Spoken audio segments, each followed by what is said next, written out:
परमेश्वराय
सत्संग के प्रारंभ में ईश्वर प्रार्थना आदरणीय प्रभु दिया।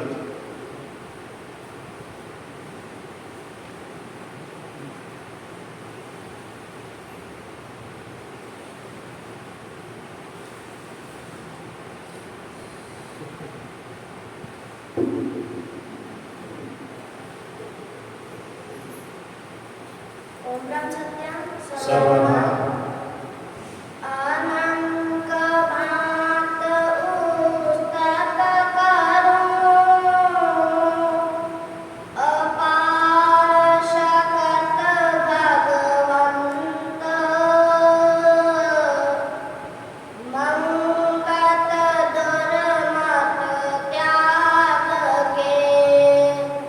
पल पल नाम जपंत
सिमरा तुद नाम हजूरा मैं विद सिमरा तुद नाम हजूरा अधिक विकार भरे दुखदाई अधिक विकार भरे दुखदाई अधिक विकार भरे दुखदाई अधिक विकार भरे दुखदाई तुद बिन मेरा नहीं कोई सहाई तुद बिन मेरा नहीं कोई सहाई तुद बिन मेरा नहीं कोई सहाई तुद बिन मेरा नहीं कोई सहाई बुद्धिहीन मन अति मलिना तुम बिन रक्षक नहीं कोई दरसीना अतहि नीच अगन को धारी तुद बिन मेरा नहीं कोई रखवारी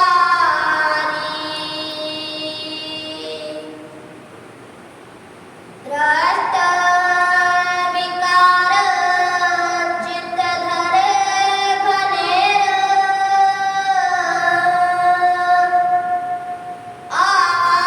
आवागमन फिरावे फेर कह बिद छूटा प्रभ दीन दयाला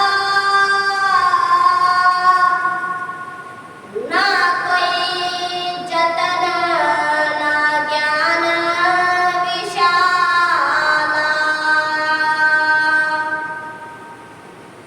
ना कोई मार्ग सोजी आवे तुद बिन थाओ नहीं कोई दिखलावे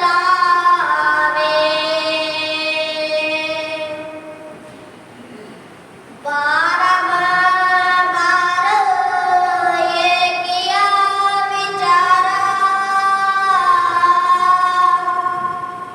बंद छुड़ावे तुद नाम अपारा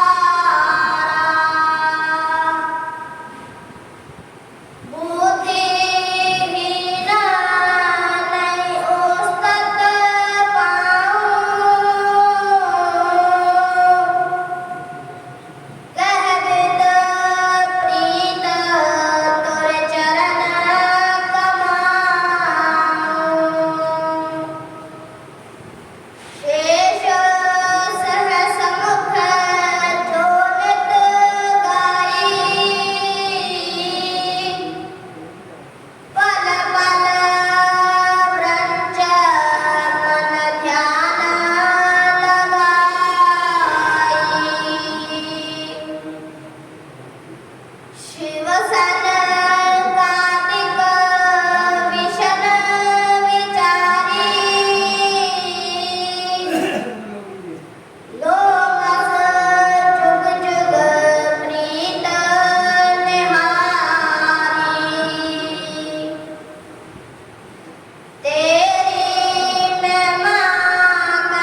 निवेदन है कि सतगुरुदेव जी की आज्ञा अनुसार संता सत्संग में कृपया सर ढककर बैठे।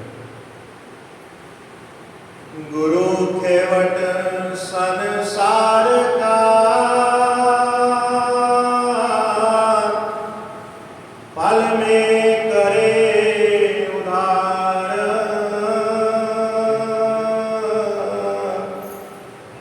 बलहारी सो जीव है जो गुरु के चरण पधार। गुरु खेवट संसार का पल में करे उधार, बलहारी सो जीव है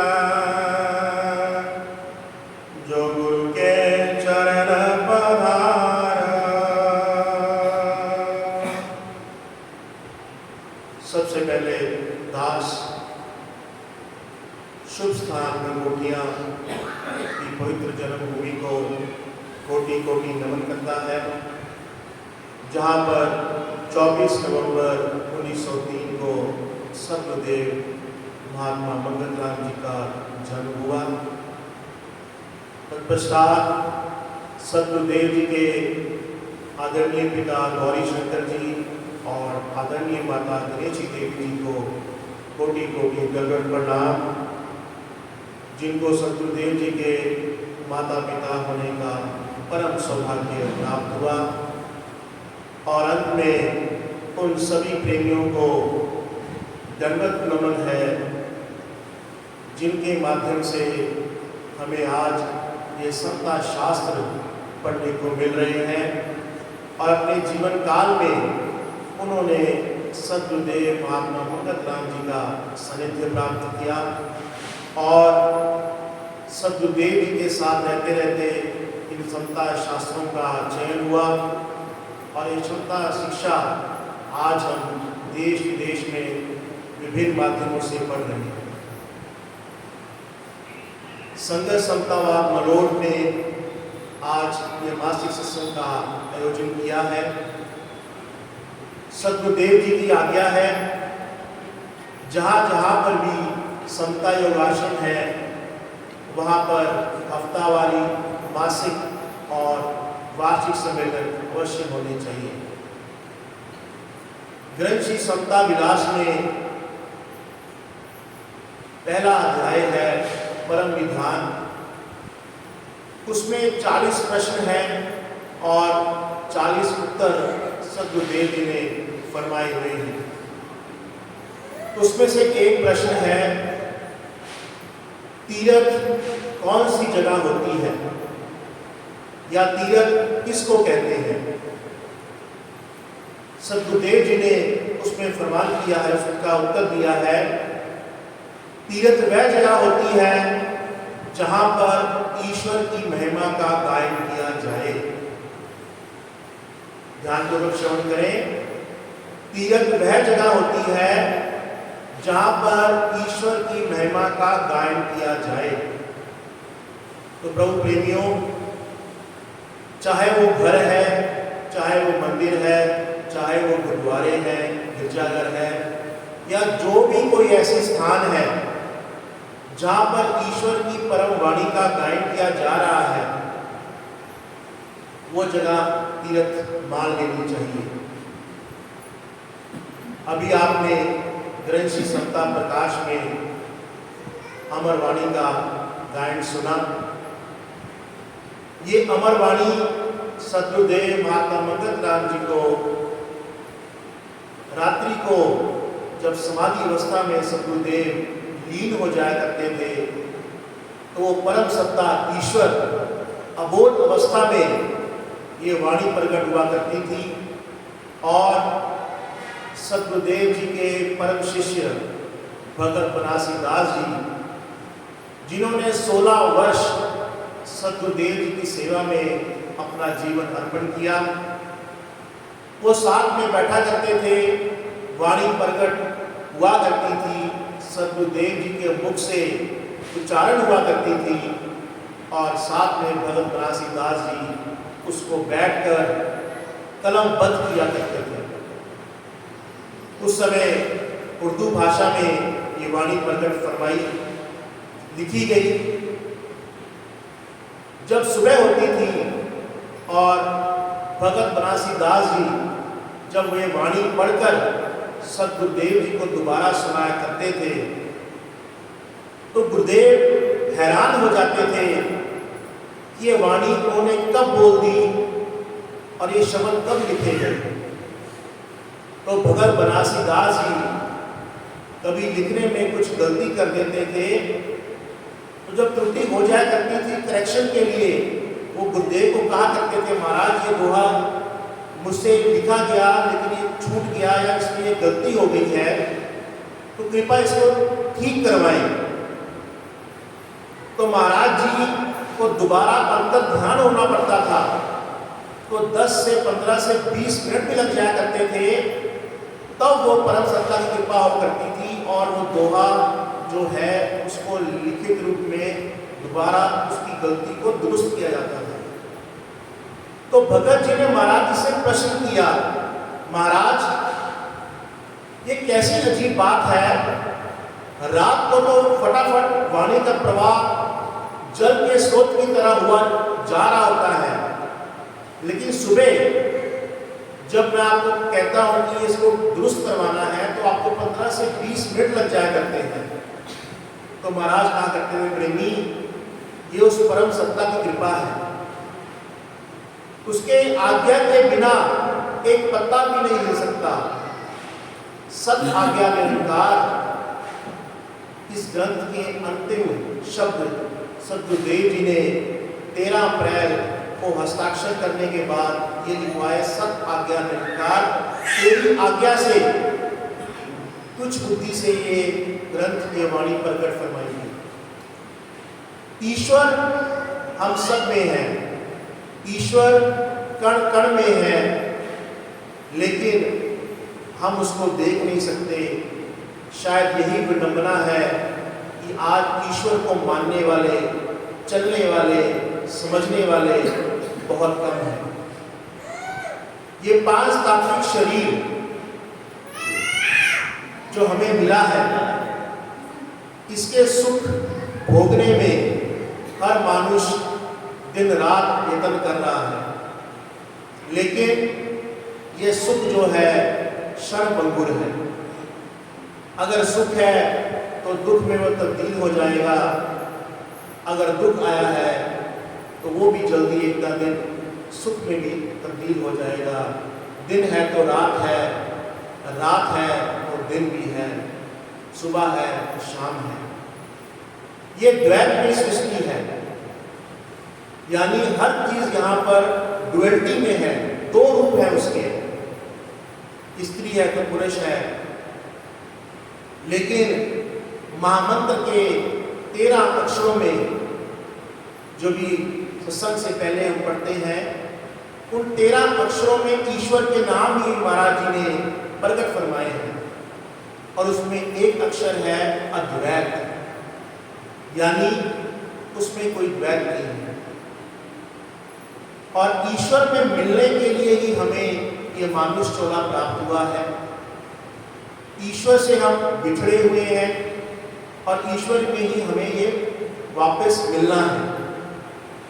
84 लाख योनियों के बाद, भटकने के बाद बड़ी मुश्किल से सत्कर्म जागृत होते हैं, इकट्ठे होते हैं, तब जाकर ये मानुष का चोला मिलता है। ये ऋषियों की खोज है।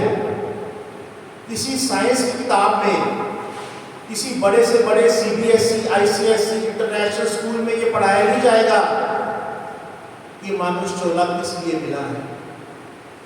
वहां पर यह जरूर सिखाया जाता है कि आप बड़े होकर अच्छे से अच्छे डॉक्टर, इंजीनियर, लीडर, बिजनेसमैन कैसे बन सकते हो। लेकिन जीव के अंदर अच्छे संस्कार क्या है, आपको अच्छा इंसान कैसे बनना है, और इस मानुष चोले का इस इंसानी जामे का क्या मकसद है, वो केवल और केवल किसी सत्पुरुष के सत्संग में ही जाकर समझ आ सकता है। और आज बड़ी कृपा से एक बार फिर हम सद्गुरुदेव महात्मा मंगतराम जी महाराज के इस पवित्र दरी में संता सत्संग में विराजमान हुए हैं। अभी ईश्वर प्रार्थना का शब्द गायन किया गया। सद्गुरुदेव जी उसकी पहले दोहे में देखिए क्या फरमा रहे हैं, करने हार तू ठाकर मेरा, पल पल राखे चरनी केरा।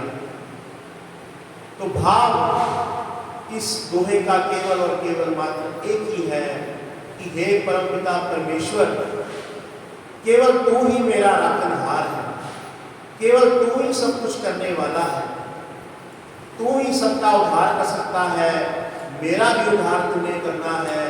इस मानुष चोले में सबसे उत्तम चीज इसको क्या प्राप्त है, वो है बुद्धि। बुद्धि तो एक जानवर के बच्चे में भी है, उसको ही पता है, गाय के बच्चे को पता है कि ये मेरी माँ है।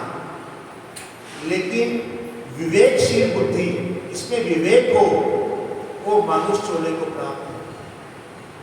लेकिन हम अपना जीवन सुबह से शाम, जिस प्रकार जानवर सुबह से शाम तक चरते के लिए घर से बाहर निकलता है, महल हमने भी बनाए, जानवर ने भी अपने घर बनाए, बच्चे हमने भी पैदा किए, जानवर भी वही कर रहे हैं।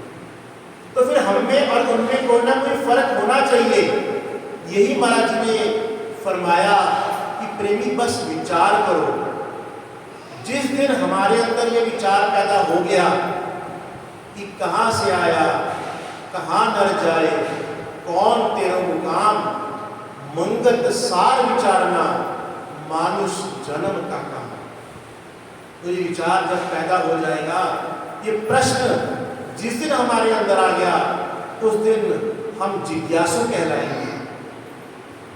जिज्ञासु मतलब हम कुछ जानना चाहते हैं, और जब जिज्ञासु पैदा होगी, जिज्ञासा पैदा होगी, तब धीरे धीरे हम अपने शास्त्रों को, सत विद्या को, महापुरुषों के ग्रंथों को खोलना शुरू करेंगे, सत्संग में आना शुरू करेंगे, और फिर चलने का प्रयास शुरू होगा। तो आज इसी प्रकार हमारे जीवन में क्या कमियां रह गई हैं, किस प्रकार हमें सुख शांति प्राप्त हो, किस प्रकार हम अपने जीवन को सही मार्ग में चला सकते हैं, आज का सत्संग का मुख्य विचार यही है कि जीवन में सुख और शांति किस प्रकार आए। और यही विचार सबसे पहले हम अमरवाणी के आधार पर श्रवण करेंगे। तत्पश्चात विचारों का भी संग्रह संगत के सामने किया जाएगा। तो सबसे पहली वाणी आदरणीय प्रेमी नरेंद्र ग्रोवर जी से निवेदन है कि वो आए और अमरवाणी का गायन करें।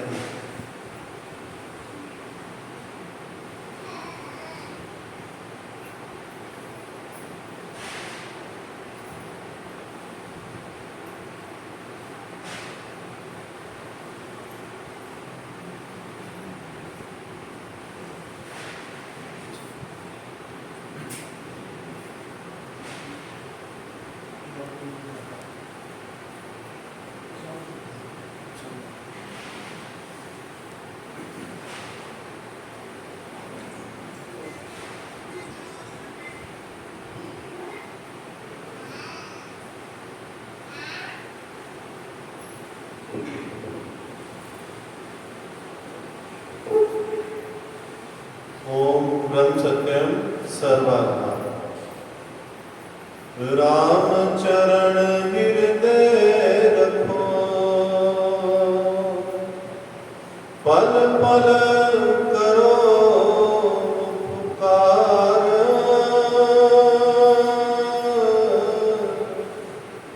मंगत मिले सत शांति, जो वनज अनूप तुम्हारा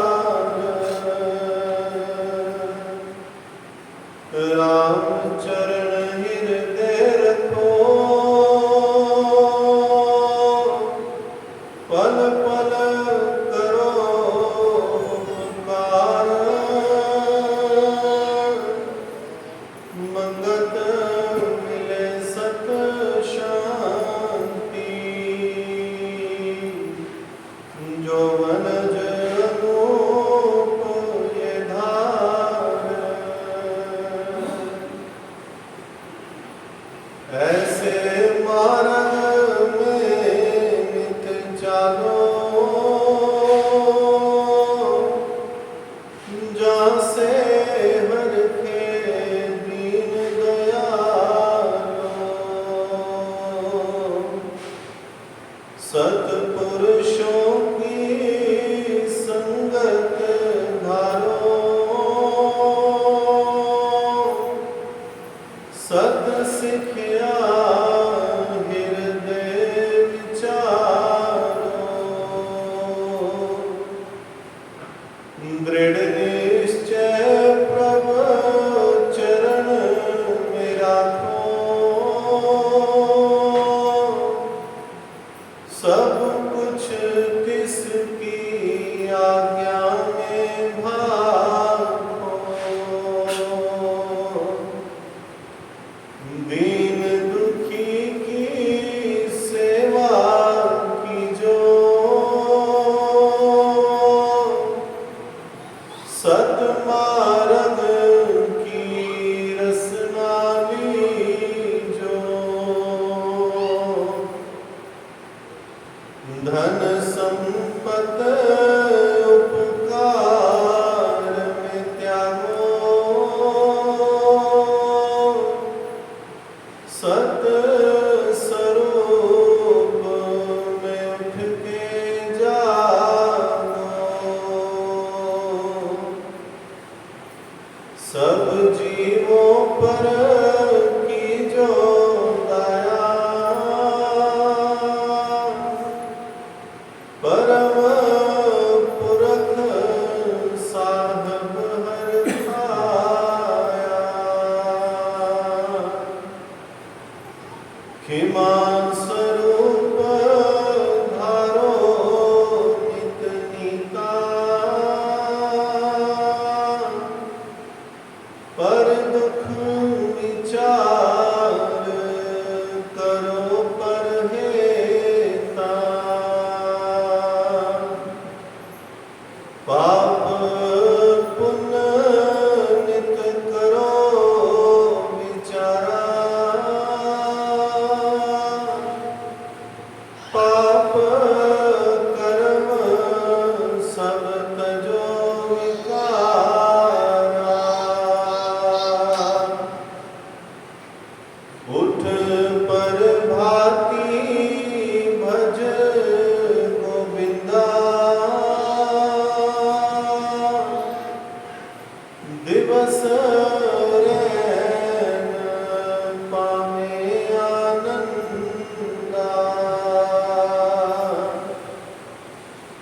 संध्या काल नित नाम ध्याओ,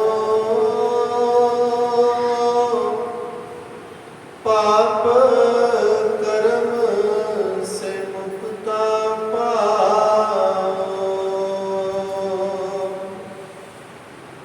पूरे गुर की सेव कमाओ, मार्ग सुफल धर्म का पाओ, सबका सुख मन माई लोचो, कपट विकार कभू नहीं सोचो,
चार दिना जग जीवन जानो,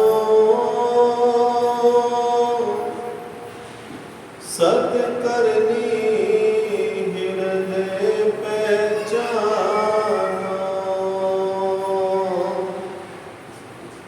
मान त्याग जिया सेव कमाओ, दुर्लभ मार्ग ये धर्म का पाओ। निर्मल यतन सतगुर मिल कीजो, आनंद स्वरूप मोक्ष पद लीजो। मन अपने को सोधिए, मार्ग धर्म के माई।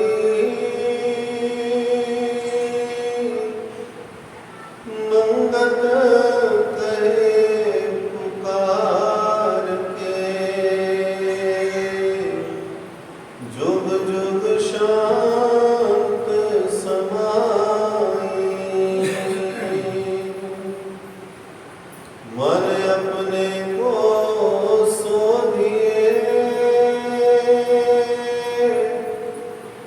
मार्ग धर्म के माई।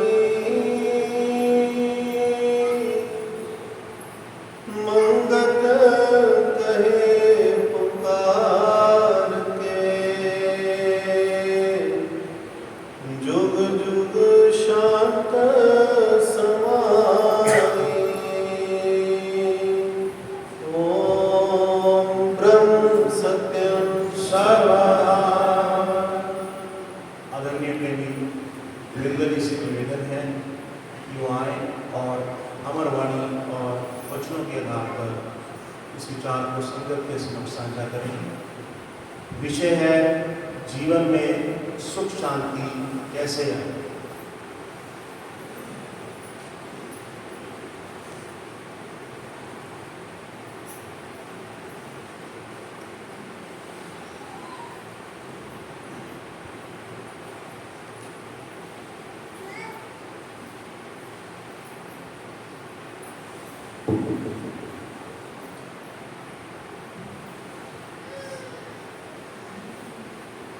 ओम ब्रह्म सत्यम सर्वाधार ओम ब्रह्म सत्यम सर्वाधार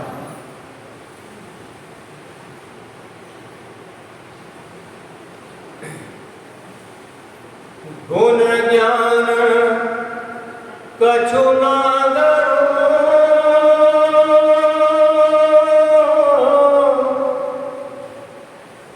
ना मन में तप योग,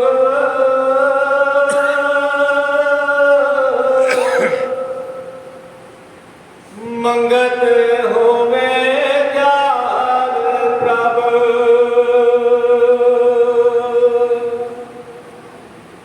जब पूर्ण बाग संजोग, गुण ज्ञान कछु ना ना मन में तप योग,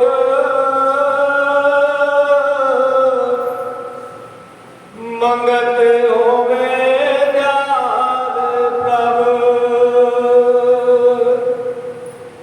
जब पूर्ण बाग संजोग, ओम ब्रह्म सत्यम सर्वदा। सम्मानयोग माता शक्ति प्रेमी जीओ, बड़ा ही शुभ दिन, बड़े ही भाग्यशाली हम सब जीव जो आज हमें सतगुरुदेव महात्मा मंगत राम महाराज जी की शरण में बैठ करके उनकी अमर वाणी, उनके वचनों को सुनने का मौका मिला। ये मेरे गुरुदेव और मेरे ईश्वर की बड़ी अपार कृपा है कि आज हमें गुरुदेव के चरणों में बैठने का अवसर प्राप्त हुआ। आज के सत्संग का विषय है कि जीवन में सुख शांति कैसे है।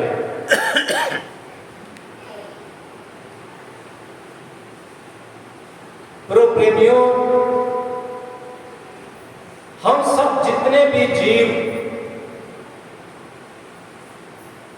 खास करके इस मनुष्योले में आए हैं, हमें सिर्फ एक और लगी हुई है कि मेरे जीवन में सुख शांति आ जाए, लेकिन ये सुख शांति हमारे जीवन में नहीं आ रही। आज हम इतने प्रेमी बैठे हैं, किसी से हम अगर पूछें प्रेमी जी क्या हाल है, तो वो प्रेमी जी 2 मिनट बड़ा सुंदर से शब्दों में हमारे को कहेंगे कि बहुत अच्छा है, बड़ी प्रभु की कृपा है, गुरुदेव की बड़ी कृपा है। लेकिन जहां हम 5 से 7 मिनट उससे वार्तालाप करते हैं, तो वो अपने दुख जो है वो दूसरे जीव के सामने प्रकट कर देता है कि मैं बड़ा दुखी हूं,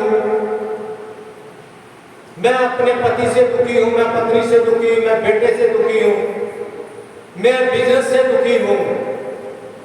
तो इस प्रकार कई प्रकार के जो दुखड़े हैं वो हमारे सामने आ जाते हैं। पर चाहिए तो मेरे को सुख, फिर ये दुख क्यों आ रहा है? आज हम महाराज जी की वाणी, महाराज जी के वचनों पर इस पर विचार करेंगे कि सब कुछ होते हुए भी मेरे जीवन में सुख नहीं है। ये कारण क्या है? सतपुरुष कहते हैं कि हे जीव, तेरी सबसे बड़ी जो विडंबना है वो ये है कि तू विचार नहीं करता।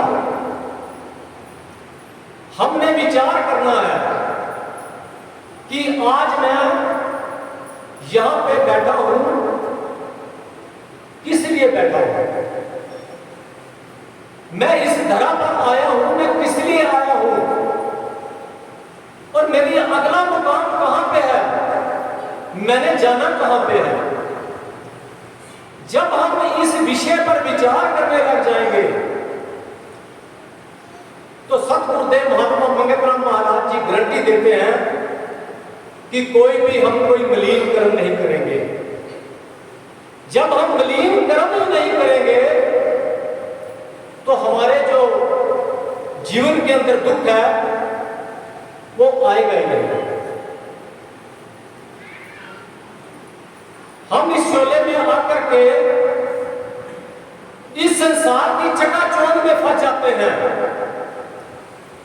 और संसारी जो वस्तु पदार्थों के अंदर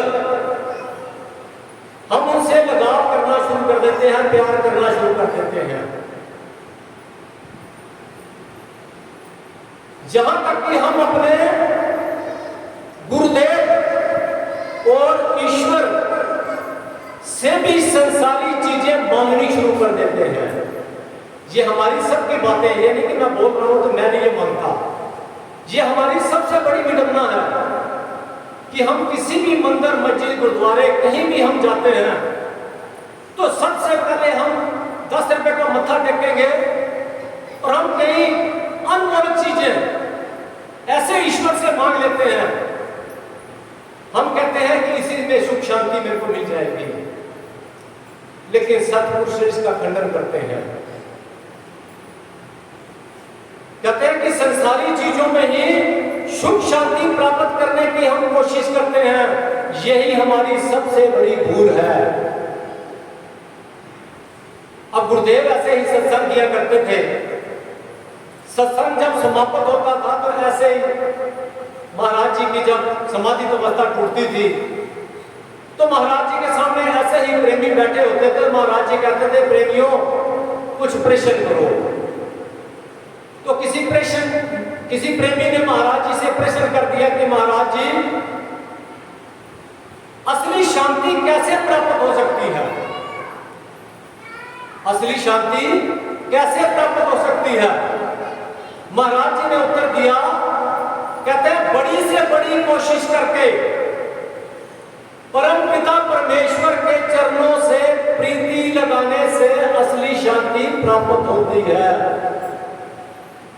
ये कोई छोटी मोटी बात नहीं है कि हम सुबह उठे, स्नान किया, घर में जोत बत्ती करी, मत्था टेका, ईश्वर से कुछ चीजें मांगी और हम कहते हैं कि हमारे जीवन के अंदर सुख शांति आ जाएगी। लेकिन मेरे गुरुदेव क्या कह रहे हैं? कह रहे हैं बड़ी से बड़ी कोशिश करके। ये छोटी मोटी कोशिश नहीं है। अपने इस शरीर को मुर्दा बनाना पड़ेगा, इस खून का पानी बनाना पड़ेगा, तब जाके हमारे जीवन के अंदर सुख शांति आएगी। हमने सुख शांति को बड़ा आसान सा समझा हुआ है कि सुबह शाम हम धूप जला देते हैं तो ईश्वर हमारे को सब कुछ दे देंगे। ऐसा नहीं है प्रभु प्रेमियों। सब कुछ कहते हैं बड़ी से बड़ी कोशिश करके परमपिता परमेश्वर के चरणों से प्रीति लगाने से असली शांति मिलती है। और सब जीवों की अंदरूनी चाहना ही निर्मल शांति की है। लेकिन ये मिलेगी कैसे? सब कुछ कहते हैं जो तमाम जरूरतों यानी कामनाओं के त्याग करने से प्राप्त होती है। जो हमारी संसारी जरूरतें हम ईश्वर के सामने, भगवान की मूर्ति के सामने हम जाते हैं, हम मांगनी शुरू कर देते हैं, कहते हैं इनका सबका त्याग करना पड़ेगा। अब हम सब बैठे हैं, हम कितने त्यागी बन रहे हैं? हम कितने त्याग करते हैं अपने जीवन में? पैसा सबको चाहिए, बड़ी बड़ी कोठियां सबको चाहिए, बंगले चाहिए। जब तक हम इन चीजों का त्याग नहीं करेंगे, कामनाओं का, इच्छाओं का दमन नहीं करेंगे, तब तक शांति प्राप्त नहीं हो सकती। कहते हैं कामनाओं का त्याग कब होगा? देह प्रांता के त्याग करने से। कामनाओं का त्याग कब होगा? जब देह प्रांता। सबसे पहले हमने अपनी देह से हमने ज्यादा लगाव किया हुआ है। सुबह से लेकर शाम तक हम इस देह के लिए ही सब कुछ करते हैं। सुबह उठते हैं, स्नान करते हैं, मन को पवित्र नहीं करते, इस देह को पवित्र करने की कोशिश करते हैं। ना मालूम कौन कौन से हम साबुन लगाते हैं, इत्र लगाते हैं, पाउडर लगाते हैं। किसके लिए? कि हमारी देह जो है ये पवित्र हो जाए। उसके बाद हम इस देह के लिए ही भोजन खाते हैं, बड़े बड़े ड्राई फ्रूट खाते हैं, फल फ्रूट खाते हैं। किसके लिए? कि मेरी देह जो है हष्ट पुष्ट बनी रहे। तो सब कुछ कहते हैं कामनाओं का त्याग देह प्रांता के त्याग करने से, ईश्वर प्राण होने से प्राप्त होता है। जब तक इस जो देह प्रांता हमने डाली हुई है, जब तक इसका त्याग नहीं होता, तब तक जब तक इस देह को ईश्वर के प्राण नहीं करते, तब तक हमें सुख शांति नहीं मिलती। महाराज जी ने वाणी में भी, अगर आपने ध्यान से सुना हो तो पहले दोहे में महाराज जी ने यही कहा है कि रामचरण हृदय रखो, पल पल करो उपकार, मंगत मिले सत्य शांति, जो वनज अनूप ये धार। सब कुछ कहते हैं कि उस परमपिता परमात्मा को हमेशा अपने हृदय में देखना है। हम उस परमपिता परमात्मा को कहां देख रहे हैं? कि वो तो मस्जिद, मंदिर, गुरुद्वारे में बैठे हैं। लेकिन जो सत्पुरुष है वो कहते हैं ईश्वर तुम्हारे हृदय के अंदर विराजमान है, जिसे हम आत्मा करके कहते हैं। अगर उसमें से आत्मा इस शरीर से निकल जाए तो इस शरीर का वजूद ही नहीं है कि एक शब्द बोल सके, ये किसी को देख सके, ये वजूद ही नहीं है। तो इसलिए सत्पुरुष कहते हैं अपने हृदय में रखो और हर वक्त उपकार करते रहो, परोपकारी बनो, अपना जीवन परोपकारी बनाओ, तब जाकर सत शांति प्राप्त होगी। तो इसलिए सत्पुरुष अगली लाइन में कहते हैं ऐसे मार्ग में नित चालो जहां से हर के दीन दयालो। सत्पुरुष फरमा रहे हैं कि जब ऐसा मार्ग हम अपनाएंगे, कौन सा मार्ग? जब हम अपने हृदय के अंदर उस परमपिता परमात्मा को देखने लग जाएंगे, परमपिता परमात्मा को अपने हृदय में देखेंगे, उपकारी जीवन हम बनाएंगे, तभी वो परमपिता से असली खुशी हमें मिलेगी। नहीं तो हम संसार में दुखी आए हैं और दुखी ही जाएंगे। हम 5-7 किलो की गठरी साथ लेके आए थे दुखों की, अपने प्रारब्ध कर्मों की, लेकिन जहां पर हम संसार में रह करके उसमें 10-15 किलो वजन और बढ़ा करके दोबारा फिर हम मृत्यु को चले जाएंगे, दोबारा फिर हमारा कहीं जन्म होगा। इसलिए सत्पुरुष कहते हैं सबसे पहले ईश्वर को अपने हृदय में देखो। जब हम अपने हृदय में टटोलना शुरू कर देंगे, देखेंगे कि मेरे को विश्वास हो जाएगा, मेरे को श्रद्धा, मेरे को प्रेम हो जाएगा कि ईश्वर मेरे अंदर विराजमान है, मैं कभी भी कोई अभक्ष वस्तु का सेवन नहीं करूंगा। वो चीज जो मेरे ईश्वर को पसंद नहीं है वो मैं चीज कभी नहीं खाऊंगा। तो इसलिए सत्पुरुष कहते हैं जब तू हृदय में देखेगा तो तेरे अंदर सुख शांति आनी शुरू हो जाएगी। अगली लाइन में सत्पुरुष कहते हैं सत्पुरुषों की संगत धारो, सत्य शिक्षा हृदय विचारो। तो सत्पुरुष कहते हैं ये जो अगर शांति चाहता है तो तेरे को कहां से मिलेगी? जब तुम ऐसे सत्संगों में बैठेगा, सत्पुरुषों की संगत करेगा। जब तुम ऐसे सत्पुरुषों की संगत करेगा, वहां से तेरे को कुछ ना कुछ शब्द रूप में कुछ प्राप्त होगा, उसका तुम मनन कर, निध्यास करने के बाद तब तेरे को शांति मिलेगी। लेकिन सत्पुरुषों की शिक्षा क्या है? उसके लिए हमें सत्पुरुषों के पास जाना होगा, सत्पुरुषों की शिक्षा पर चलना होगा। लेकिन सत्पुरुषों की शिक्षा है क्या, इस पर थोड़ा सा विचार करते हैं। ईश्वर के दरबार में आकर के, गुरु के दरबार में आकर के शुक्राना करना चाहिए। सबसे पहले हमें कोई चीज, वस्तु, पदार्थ मांगना नहीं चाहिए, ईश्वर का शुक्राना करना चाहिए। क्या शुक्राना करना चाहिए? कि हे मेरे गुरुदेव, आपने बड़ी कृपा की है मेरे ऊपर।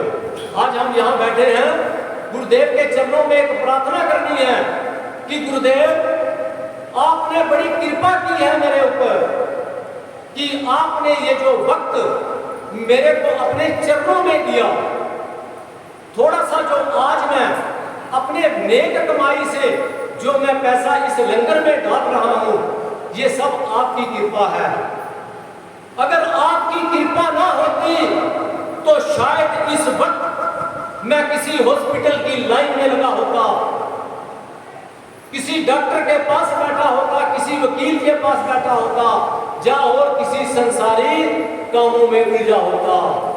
तो ये आज हम यहाँ सत्संग में बैठे हैं तो ये मेरे गुरुदेव और मेरे ईश्वर की बड़ी कृपा है, जो वो खींच करके हमारे को यहाँ पर लेके आए हैं, सत्संग में लाए हैं। तो ये सत्संग में बैठ करके, गुरु के दरबार में बैठ करके, ईश्वर के दरबार में बैठ करके गुरु का, ईश्वर का शुक्राना करना चाहिए कि गुरुदेव आपने मेरे ऊपर बड़ी कृपा की है। अब हम गुरु के घर में आकर के 3 प्रकार से हम सेवा करते हैं, तन, मन और धन की। हम तन से सेवा कर सकते हैं, धन से भी सेवा बड़ी आसानी से कर सकते हैं। आज ईश्वर ने सबको समृद्ध किया हुआ है, सबके पास पैसा है, अच्छी नौकरी है, अच्छा बिजनेस है, धन की कर सकते हो, लेकिन सत्पुरुष जो एक बात कहते हैं कि प्रभु प्रेमियों, मन की जो सेवा करनी बड़ी मुश्किल है। तन की सेवा करनी और धन की सेवा करनी बहुत ही आसान है। अभी हम लंगर बटेगा, हम सेवा करेंगे तन से, लंगर बांट देंगे, बर्तन साफ कर देंगे, ये तन की सेवा होगी। धन की सेवा, हम लंगर में पैसा डाल दिया, दूध लाके दे दिया, कोई अनाज लाके दे दिया, ये धन की सेवा होगी। लेकिन मन को ईश्वर के साथ जोड़ना ये बड़ी मुश्किल बात है, क्योंकि जब आप 2 मिनट अभी जहां बैठ करके आंखें बंद करके देखो, आपका मन कहीं ना कहीं पता नहीं कहां ना कहां पहुंच जाएगा। इसलिए सत्पुरुष कहते हैं कि मन की सेवा करनी बहुत मुश्किल है। जब हम मन की सेवा करने लग जाएंगे गुरु के चरणों में, ईश्वर के चरणों में, तो हमारे अंदर सुख शांति आनी शुरू हो जाएगी। ये सुख शांति हमें क्यों नहीं मिलती? सत्पुरुष कहते हैं क्योंकि जब तक हम ईश्वर के सामने या गुरुदेव के सामने जाते हैं तो हम संसारी चीजों की डिमांड करते हैं। सत्पुरुष कहते हैं संसारी चीजों की डिमांड नहीं करते। जब हम संसारी चीजों की डिमांड करेंगे तो हमारे क्या है, संसार से प्यार होना शुरू हो जाएगा। लेकिन हमने करना किससे प्यार है? हमारे को ये शरीर मिला किस लिए है? ईश्वर ने हमारे को मनुष्य चोला दिया किस लिए है? इसलिए दिया है कि तुम मेरे से प्यार कर, मेरी पुकार कर, तभी हमारे अंदर ये सुख शांति आएगी। अब ईश्वर के दरबार में कुछ एक हमारे को चीजें मांगनी चाहिए। क्या मांगना चाहिए? गुरुदेव का एक दोहा है, कहते हैं खिमा गरीबी दीनता, खिमा गरीबी दीनता दीजो मुझको देव, मंगत करे ये बेनती, पल विसरे ना तुमरी से। जो सत्पुरुष होते हैं ना, वो खिमा मांगते हैं, गरीबी मांगते हैं, दया मांगते हैं, खिमा क्षमा, वो यही चीजें मांगते हैं। लेकिन हम जब किसी मंदिर में, मस्जिद में, गुरुद्वारे में जाते हैं तो इस संसार की बड़ी बड़ी वस्तुएं मांगते हैं। महाराज जी कहते हैं मंगत करे ये बेनती। महाराज जी ये बेनती कर रहे हैं ईश्वर के सामने कि पल विसरे ना तुमरी से, एक क्षण मात्र भी, थोड़े से पल के लिए भी तुम्हारी जो स्तुति है, तुम्हारा जो सिमरन है, मेरी जुबान से अलग नहीं होना चाहिए। हमेशा मेरा मन, मेरी जुबान, मेरी बुद्धि अगर हो कुछ मेरे सामने, आंखों के सामने हो, वो प्रभु तुम्हारी तस्वीर हो, मैं उस तस्वीर को बसा लूं, तब जाके ये शांति आएगी। कहते हैं गुरु के दरबार में या ईश्वर के दरबार में गरीबी मांगनी चाहिए, दीनता मांगनी चाहिए, और हम कोठी बंगला मांगते हैं। तो सत्पुरुष कहते हैं कि गुरु के दरबार में बैठकर हमें मांगना चाहिए। और आज हमने मांग के यहां से जाना है। क्या मांगना है गुरुदेव से? कि हे प्रभु हम पर कृपा करो, हमें नाम दान बख्शो। गुरु मंत्र होता है ना, बीज मंत्र जिसे हम क्या देते हैं। गुरुदेव से प्रार्थना करनी है कि गुरुदेव मेरे पर कृपा करो, मेरे को बीज मंत्र दो। कहते हैं कि हमें सत्संग बख्शो, हमें अमृत वेला दो, हमें सुख शांति दो, संतोष दो। जब ये बातें आएंगी तभी हमारे जीवन के अंदर सुख शांति आएगी, जब ये चीजें मांगेंगे तो। कहते हैं प्रभु मेरे को इतनी ऊंचाई मत दे देना कि मेरे को ये धरती पराई लगने लग जाए। देखो कितनी बड़ी बात। मेरे गुरुदेव ईश्वर से क्या मांगते हैं कि मेरे गुरुदेव कि इतनी ऊंचाई मत दे देना कि ये धरती पराई लगने लग जाए। कहते हैं इतनी खुशी भी मत दे देना कि कभी मैं किसी की गमी के अंदर मेरी हंसी निकल जाए। क्योंकि सत्पुरुष कहते हैं कि हर दुख के पीछे सुख होता है और सुख के पीछे दुख होता है। तो जहां जीवन में खुशी आएगी वहां दुख भी जरूर आएगा। तो सत्पुरुष कहते हैं कि ऐसा ज्ञान कभी मत दे देना कि मेरे अंदर अभिमान आ जाए। ये चीजें गुरुदेव से, ईश्वर से हमने मांगनी है, लेकिन हम मांगते क्या हैं कि मेरे बेटे की बड़ी अच्छी नौकरी लग जाए, नौकरी लगी, अच्छी शादी हो जाए, फिर बेटा हो जाए, हम चीजें ऐसी मानते हैं। लेकिन सतपुरुष कहते हैं ये तो तेरी अगर कर्मों के अंदर हुआ, तेरे अगर अच्छे कर्म हुए, जो तू प्रारब्ध कर्मों की पोटली साथ लेके आया है, वो अगर अच्छे कर्मों की लेके आया है, वो तेरे को बिन मांगे तेरे को मिल जाएगी। लेकिन अगर तेरे को पैसा मिल गया तो तेरे को ये सत्संग मिलना बड़ा मुश्किल है। तू इस ईश्वर से सत्संग मांग। कहते हैं ना, अर्जुन ने भगवान श्री कृष्ण जी को मांगा, वो सेनाएं तो मांग सकता था, वो सेनाएं क्यों नहीं मांगी उसने? क्योंकि उसको पता था कि मेरे साथ अगर ईश्वर विराजमान होंगे तो मेरे को किसी चीज की जरूरत ही नहीं है। तो हम क्या मांगते हैं? हम संसारी चीजें मांगते हैं। तो सतपुरुष कहते हैं कि मेरे को तेरी भक्ति चाहिए, जो भक्ति तूने धन्ना भगत को दी थी। मेरे को भक्ति चाहिए। हम भक्ति नहीं मांगते, हम चलते फिरते धूप जगाते हैं जल्दी जल्दी। सुबह जब हमारे को ड्यूटी में देर हो गई, हम टाइम पूरे से उठे, नहाए धोए, जल्दी जल्दी धूप जगाया और हम चल दिए। फिर हम कहते हैं कि हमारे जीवन में सुख शांति हो। सुख शांति कहां से मिलेगी?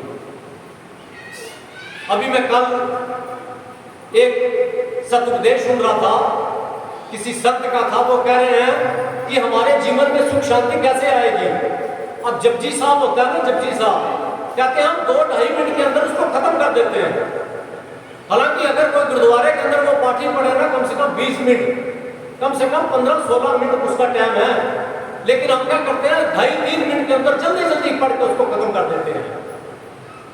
फिर कहते हैं हमारे जीवन में सुख शांति नहीं आएगी। जब हम ईश्वर से प्रार्थना ही शांति से बैठकर नहीं कर सकते तो मेरे जीवन में सुख शांति कहां से आएगी? ये प्रभु प्रेमियों, गठरी बांध करके जाना कि जब भी मैं ईश्वर के सामने बैठता हूं, मैं पूजा में बैठता हूं, तो थोड़ा सा वक्त मैं ईश्वर को दूं। मैं थोड़ा सा 20-25 मिनट ईश्वर के पास बैठूं, ईश्वर से साथ बातें करूं। जब मैं ईश्वर से बातें करूंगा, ईश्वर से कुछ ऐसी बातें मांगूंगा, संसारी चीजें नहीं मांगनी, वो तो मेरे को मिल जाएगी मेरे कर्मों में हुई। और अगर मेरे कर्मों में नहीं हुई तो चाहे मैं अपना शीश भी काट के वहां ईश्वर के सामने रख दूं, तब भी मेरे को मिलने वाला नहीं है। ये पत्थर पे लकीर है प्रभु प्रेमियों। तो इसलिए सतपुरुष कहते हैं कि जब भी मांगना है, कहते हैं मेरे को तेरी भक्ति चाहिए जो तूने धन्ना भगत को दी थी। अगर हमें धन्ना भगत जैसी भक्ति चाहिए तो हमें करना क्या होगा? सतपुरुष अगली लाइन में के अंदर क्या लिखते हैं? दृढ़ निश्चय प्रभु चरण में रखो। हमें दृढ़ निश्चय से उस परम पिता परमात्मा की स्तुति करनी होगी। हमें विश्वास पैदा करना होगा कि अगर आज मैं यहाँ पर बैठा हूँ तो मेरे ईश्वर की कृपा से बैठा हूँ। अगर आज मैं कुछ खा रहा हूँ, कुछ कमा रहा हूँ, वो ईश्वर की कृपा से है। अगर ईश्वर की कृपा ना होती तो आज मैं शायद यहाँ पर ना होता। कहते हैं दृढ़ निश्चय प्रभु चरण में रखो, सब कुछ तिसकी आज्ञा में वाको। सब कुछ उसकी आज्ञा में, जो कुछ हो रहा है, जो हो रहा है ये समझो कि उसकी आज्ञा से हो रहा है। अगर मेरे को दुख मिल रहा है तो वो कोई मेरे को दुख नहीं दे रहा, वो दुख मेरे अपने कर्मों के हैं। ईश्वर तो एक जज की तरह बैठा हुआ है। जैसे वकील आपस में बहस करते हैं ना, तो ये दुख और सुख हमारे वकील आपस में चलते रहते हैं, टकराते रहते हैं। लेकिन ईश्वर ने तो एक तराजू रखा हुआ है, जिस प्रकार से उसने देखना है उस प्रकार से हमारे को दे देना है, जो मेरे कर्मों में होगा। अगर मैंने दुख बांटा होगा तो मेरे को दुख मिलेगा, अगर मैं सुख बांटा होगा तो मेरे को सुख जरूर मिलेगा। तो सतपुरुष क्या कहते हैं? सतपुरुष कहते हैं सबसे पहले आके तेरे को चतुराई, तेरे को सियानत छोड़नी पड़ेगी। इस कुटिया से जब बाहर निकलोगे, राइट हैंड में एक बोर्ड लगा हुआ है कि गुरु के दरबार में आकर के चतुराई और सियानत को त्याग दो। सबसे पहले हमारे को ये चीजें त्यागनी होगी। कहते हैं गुरबाणी में आता है चतुराई सियानत किते काम ना आइए, साहिब जो देवे सो ही सुख पाइए। जो ईश्वर ने दिया है उसी में सुख शांति महसूस करो। ये सियानत ज्यादा करके संगत के अंदर अंदर आके उल्टी सीधी बातें करके अपने आप को चतुर बन के इसमें कुछ भी रखा हुआ नहीं है। तो सत्पुरुष कहते हैं, सत्पुरुष कहते हैं कि जब तुम अपने घर के अंदर जाते हो, हमारा घर कौन सा है? हमारा घर ईश्वर की चरण है। जब हम ईश्वर के चरण में जाते हैं तो हमें सीधा होके चलना चाहिए। कहते हैं जिस प्रकार सांप अपनी खुद के अंदर जाता है ना, वो सीधा होके जाता है। वैसे सांप का चलना आपको सबको पता है कि वो बड़ा टेढ़ा मेढ़ा होके चलता है। इसी प्रकार ये जो जीव है, हम सब हैं, हम इस संसार के अंदर बहुत से टेढ़े होके चलते हैं, लेकिन जब हम अपने घर के अंदर जाते हैं, ईश्वर के चरणों के अंदर जाते हैं, तो सत्पुरुष कहते हैं जिस प्रकार सांप खुद के अंदर जाता है तो सीधा होके जाता है, तो इसी प्रकार तू भी सीधा होके चल। तब जाके हमारे जीवन के अंदर सुख शांति आएगी। अगर मैं अपने आप के अंदर चतुराई ज्यादा बताता रहा, सियानत ज्यादा बताता रहा, तो मेरे जीवन के अंदर सुख शांति नहीं आएगी। तो महाराज जी कह रहे हैं, ग्रंथ श्री समता विलास में लिखते हैं, कहते हैं कि बड़ी से बड़ी कोशिश करके परमपिता परमात्मा के चरणों में प्रीति लगाने से ही असली शांति मिलती है। तो असली शांति कहां से मिलेगी? जब हम परमपिता परमात्मा के चरणों में प्रीति लगाएंगे। जब हम परमपिता परमात्मा के चरणों के अंदर प्रीति नहीं लगाएंगे तो हमारे को सुख शांति नहीं मिलेगी। इसलिए सत्पुरुष कहते हैं, क्या कहते हैं सत्पुरुष? उठ प्रभाती भज गोविंदा दिवस रैन पावे अनंता। सबसे पहले हर एक ने अपना अमृत वेला नहीं छोड़ना। कहते हैं ना, अमृत वेला संभालो। गुरुद्वारे में जाओ तो भाई जी हमेशा यही एक बात कहते हैं कि अपना अमृत वेला संभालो। अमृत वेले में बैठ के क्या करना है? कह रहे हैं जो तेरे को गुरुदेव ने बीज मंत्र दिया है उसका सिमरन करना है।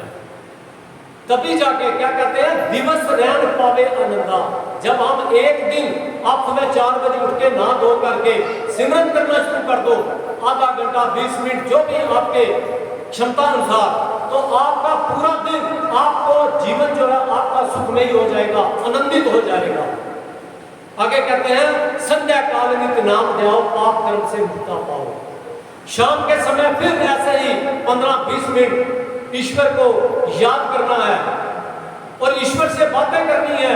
अपने पूरे दिनचर्या की बात करनी है कि जहां मेरे से कोई आज कमी रह गई है वो मैं कमी कल नहीं छोड़ूंगा, कल उसका कमी का सुधार करूंगा, तभी मेरे जीवन के अंदर सुख शांति आएगी। कहते हैं जब हम शाम को भी ईश्वर के पास बैठेंगे तब भी हमने यही बातें करनी है। तो क्या बात करनी है ईश्वर से? सबसे पहले मेरे गुरुदेव ने बड़ा आसान सा तरीका, बड़ा आसान सा 13 अक्षरों का महामंत्र दिया हुआ है। सतगुरुदेव जब गए उन्होंने इसी को बीज मंत्र देकर गए हैं, क्योंकि समता के अंदर कोई भी गद्दी पर विराजमान नहीं है। महाराज जी के बाद कोई भी सत्पुरुष, कोई भी ऐसा इस गद्दी पर विराजमान नहीं है। तो मेरे गुरुदेव ने क्या किया? ये 13 अक्षरों का जो महामंत्र है, इसी को बोला है कि तू सुबह से लेकर शाम तक, शाम से लेकर सुबह तक, कहीं तू रास्ते में जा रहा है, कहीं बिजनेस कर रहा है, कहीं कुछ कर रहा है, तो तेरा ये महामंत्र जो है ये तेरा मुख से, तेरे मन से ये बिछुड़ना नहीं चाहिए। तभी सबने मिलकर के एक बार इस महामंत्र का उच्चारण करना है। मेरे साथ सबने मिलकर के करना है। ओ ब्रह्म सत्यम निरंकार अजन्मा अद्वैत पुरखा कल्याण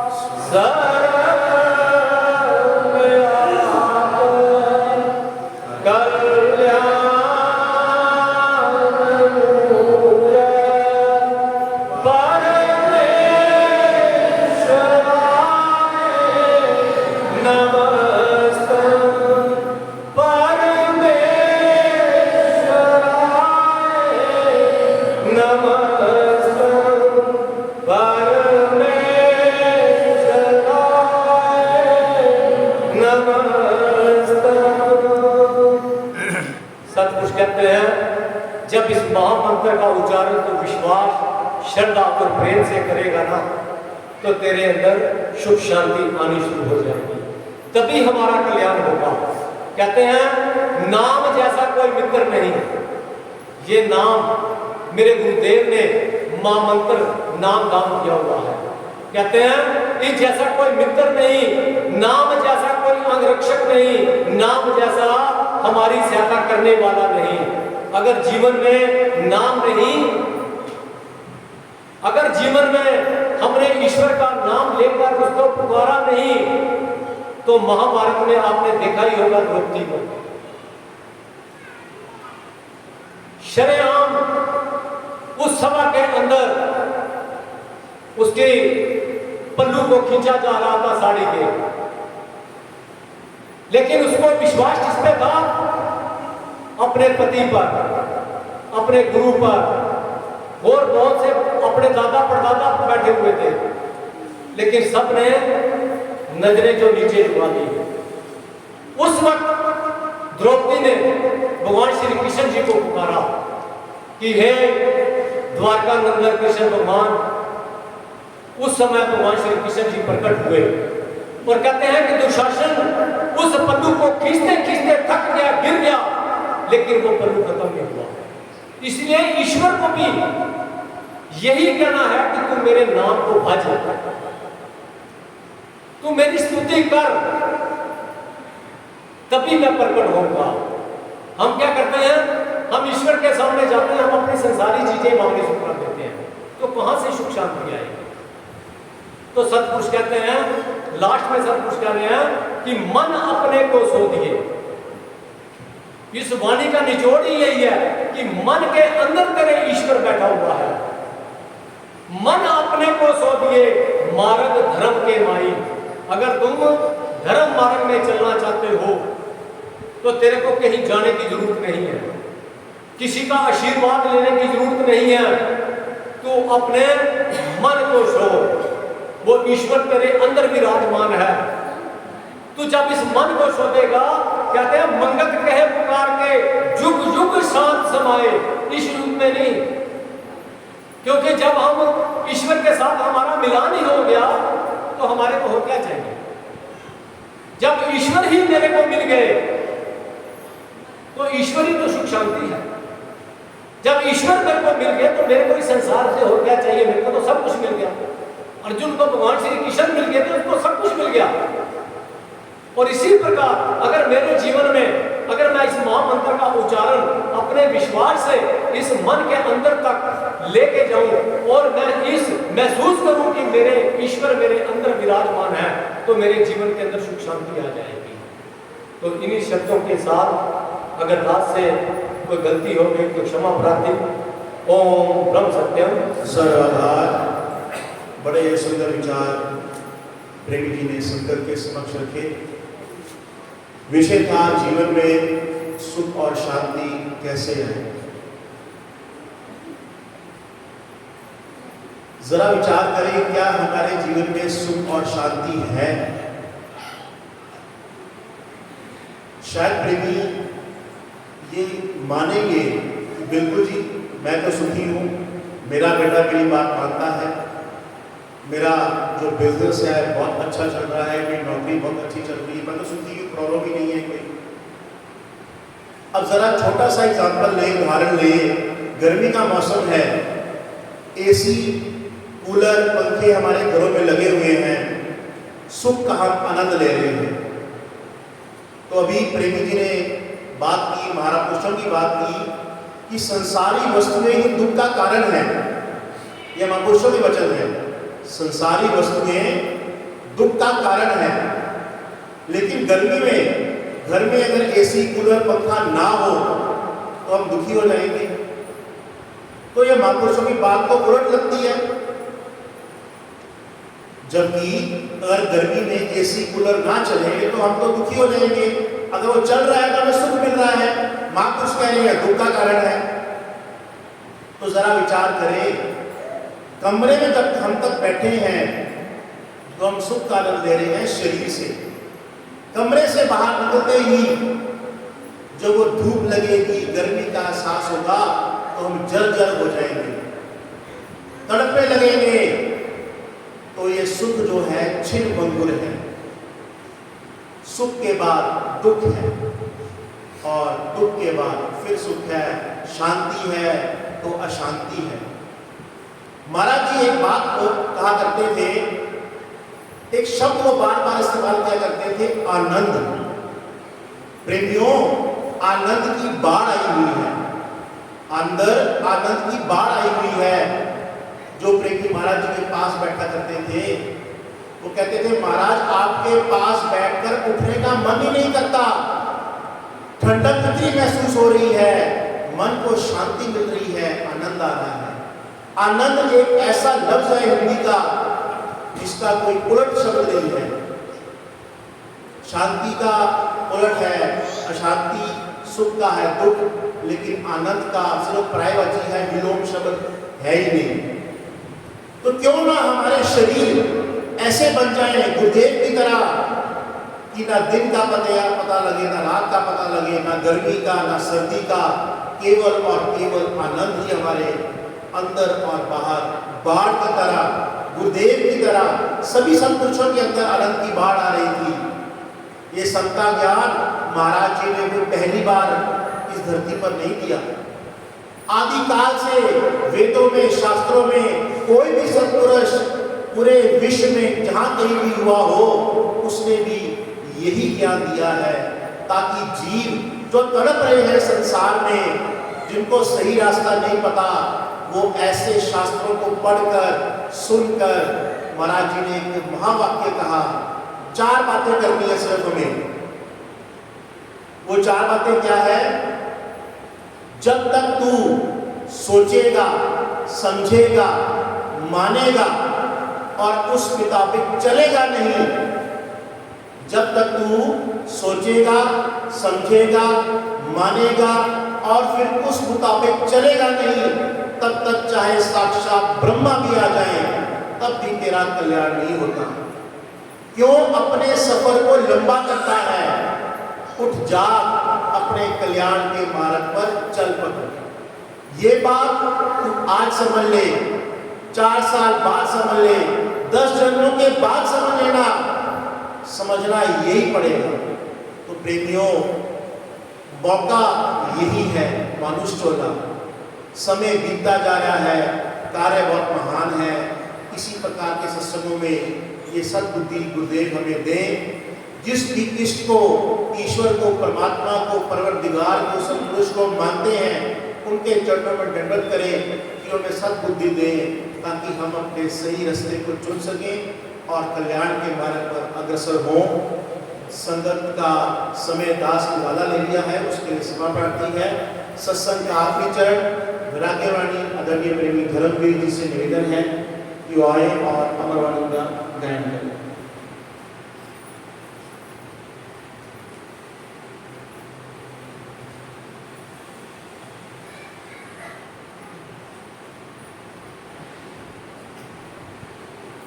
ब्रह्म सत्यम सर्वदा भिख बीजे निश दिन गुनी मांगे अमृत सार मंगत सोही पाए जो भाले करे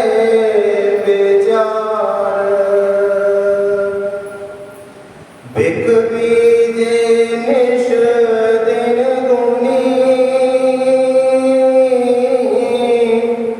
मांगे अमृत सार मंगत सोही पाइए जो भाले करे विचार माटी का कलबूत अंत माटी समात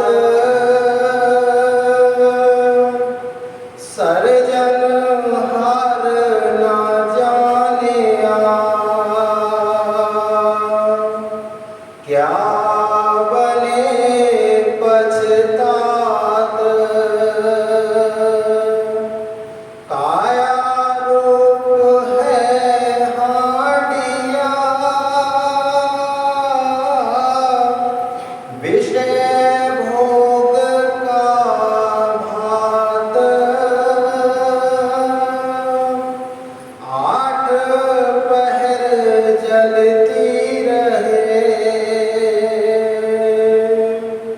अगन तृष्णा साथ, जैसे खाल लोहार की, भूखे बिना प्राण, करनी बिन मानुष जो, बिचरे पशु समान, हीरा नाम बेसारया, कांच के संपे ढेर, अंत काल ये अंधमती, फिरे 84 फेर, आशा जीवन की करे, देखे काल स्वरूप, अमृत इच्छा मन करे, बीजे बिक का कूप, चार तेना दा जीवना, उठ के मूड विचार, राज सिंहासन छाड़ के, करे भूमि पाए पसार, नीलमणि ढलाइयो, कंचन गढ़यो सार, खाली हथी चल गए, जिनके घने अंबार, पोशाक पहने पीतांबरी, अंग सुगंध लगाए, काल शिकारी मारया, तब भस्मी गयो समाए, सिर पर छत्र सुहावना, चमके चुनिया पार, सो सिर खाकू संग मिले, उठ के दृष्ट निहार,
तमाम पधारी संघ का संघ संस्थावाद मलोट के प्रबंधन की ओर से कोटि कोटि धन्यवाद। कि उन्होंने आज इस मासिक सत्संग में सम्मिलित होकर अपना समय दिया, त्याग दिया। हम सब आशा करते हैं कि उन्होंने आज इस सत्संग में से जो कुछ भी सद्विचार ग्रहण किए हैं उनको अपने जीवन में अपनाने का भरपूर प्रयास करेंगे। श्रीमती कांता आहूजा जी, जो कि 20 जून 2021 को अपनी संसारिक यात्रा पूरी करके इस संसार से चले गए थे, उनकी पुण्यतिथि पर आज परिवार सम्मिलित हुआ है और गुरु लंगर का आयोजन भी की सेवा भी आज परिवार ने दी है। तो परिवार की खुशहाली, सुख समृद्धि और शांति के लिए तमाम संगत से निवेदन है कि सब सम्मिलित रूप में मिलकर 5 बार महामंत्र का गायन करेंगे, उच्चारण करेंगे।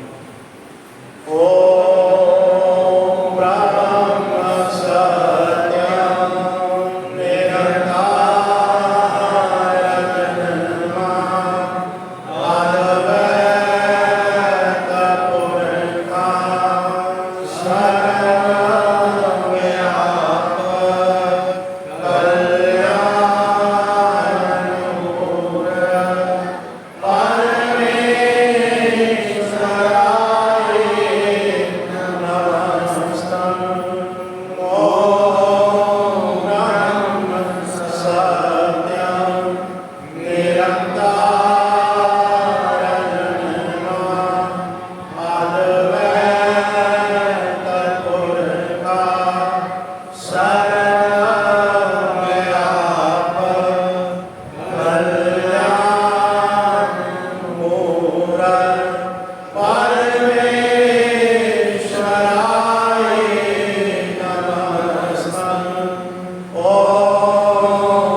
संता की शिक्षाओं का प्रचार हर माध्यम से हर जगह देश भर में हो पाए, इसलिए डिजिटल माध्यम फ़ोन के द्वारा व्हाट्सएप ग्रुप तैयार किया गया है। तो जो भी प्रेमी प्रतिदिन सद्गुरुदेव जी और अन्य महापुरुषों की शिक्षाओं को, अमरवाणी को, सत्संगों को, सूचनाओं को श्रवण करना चाहते हैं, वो अपना नाम मुझे दे सकते हैं, मोबाइल नंबर दे सकते हैं, ताकि दास उनको अपने ग्रुप में ऐड कर सके और सत शिक्षाओं को, धार्मिक शिक्षाओं को वो अपने जीवन में रोज़ पढ़ सकें और अपना जीवन सुधार करने का प्रयास कर सकें। ओम ब्रह्म सत्यम सर्वाधार। एक बार फिर दास का सभी आयु संत के चरणों में कोटि को भी नमन, बोलते हुए इस गुरु गद्दी से कुछ भी कमी हो गई हो तो एक तुच्छ बालक जानकर क्षमा प्रार्थी जाने। ओम ब्रह्म सत्यम सर्वाधार।